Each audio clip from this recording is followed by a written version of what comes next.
ভিতরটা দেখুন, pure fresh সাদা চিংড়ি, পুরো চিংড়িময়, ফ্রেশ জুসি, দুর্দান্ত চিংড়ি। এবার প্রন তাম্পুরা, চিংড়িগুলোকে যা বানিয়েছে একের পর এক চিংড়ির আইটেম, চিকেন মাটন কিচ্ছু বাকি নেই, স্টার্টারেই পাগল। মেন কোর্স যেতে পারবো কিনা যাই না। কি বানিয়েছে প্রন তাম্পুরা ভাই, অসাধারণ, কেঁপে যাচ্ছি। বিয়ে বাড়িতে লোটে, এখানে বিয়ে বাড়িতেও লোটে লথপথে চলে এসেছে দেখুন, একদম পিওর লোটে। উড়িয়ে বাপরে বাপ,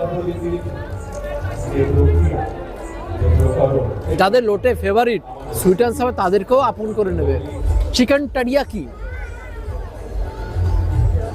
জীবনে প্রথমবার নাম শুনেছি, প্রথমবার খেলাম, কিন্তু স্বাদটা ফাটাফাটি। ভিতরে কিন্তু নর্মাল চিকেনই আছে, বাইরে একটা টক ঝাল আর একটা অন্য ধরনের স্বাদ। হট বেসিল চিকেন, দেখুন গন্ধরাজ চিকেন যেরকম স্ট্রিপগুলো হয় ঠিক সেরকমই,